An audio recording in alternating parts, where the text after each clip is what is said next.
നമ്മൾ ഉണ്ടാക്കാൻ പോകുന്നത് ബ്രെഡ് കൊണ്ടുള്ള 4 ഐറ്റമാണ്. നമുക്ക് ആദ്യം തന്നെ ബ്രെഡ് മസാല ഉണ്ടാക്കാം. അതിന് വേണ്ടിയിട്ട് 2 ബ്രെഡ് ടോസ്റ്റ് ചെയ്ത് ചെറിയ പീസാക്കി കട്ട് ചെയ്തെടുക്കുക.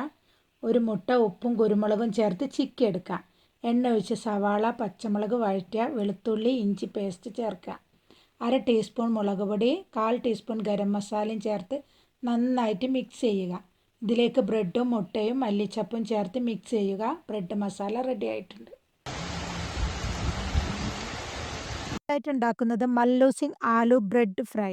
അതിനുവേണ്ടി 2 ഉരുളക്കിഴങ്ങ് പുഴുങ്ങി പൊടിച്ചെടുക്കുക. അരികെ കട്ട് ചെയ്ത 2 bread, 2 table spoon cornflour, 1/4 teaspoon കുരുമുളക് പൊടി, മുളക് പൊടി, ഉപ്പ്, മല്ലിയില ചേർത്ത് മിക്സ് ചെയ്ത് കുഴച്ചെടുക്കുക. ഇതൊക്കെ പോലെ കട്ട് ചെയ്ത് ഫോർക്ക് കൊണ്ട് ഷേപ്പ് ചെയ്ത് എണ്ണയിൽ വറുത്ത് കോരുക. മല്ലൂസിങ് ആലു ബ്രെഡ് ഫ്രൈ റെഡി ആയിട്ടുണ്ട്.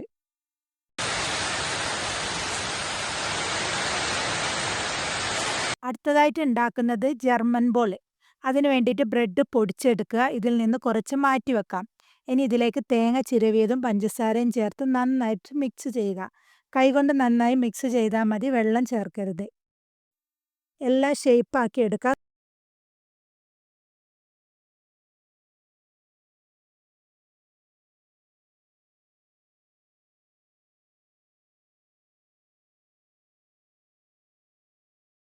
കുറച്ച് കോൺഫ്ലവർ വെള്ളം ചേർത്ത് മിക്സ് ചെയ്യുക. ഇനി ഓരോ ബോൾസും ഇതേപോലെ ആദ്യം കോൺഫ്ലവറിൽ മുക്കി ബ്രെഡ് പൊടിയിൽ കോട്ട് ചെയ്തെടുക്കുക. ഇനി ചൂടായ എണ്ണയിൽ പൊരിച്ചെടുക്കാം.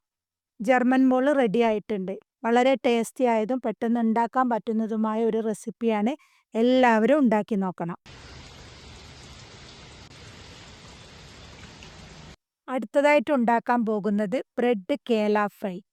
ബ്രെഡ് സൈഡ് കട്ട് ചെയ്തെടുക്കുക. ഫില്ലിങ്ങിന് വേണ്ടി പഴം ചെറിയ കഷ്ണങ്ങളാക്കിയത്, പഞ്ചസാര, തേങ്ങ മിക്സ് ചെയ്തെടുക്കുക. ഇനി ഒരു പരന്ന പാത്രത്തിൽ കുറച്ച് വെള്ളം എടുക്കുക. ബ്രെഡ് ഇതിലൊന്ന് നനച്ചെടുത്ത് വെള്ളം ഇതേപോലെ കളഞ്ഞെടുക്കുക. ഇതിലേക്ക് ഫില്ലിങ് വെച്ച് ഇതേപോലെ ഷേപ്പ് ചെയ്തെടുക്കുക. കോൺഫ്ലവർ വെള്ളം ചേർത്ത് മിക്സ് ചെയ്തെടുക്കുക.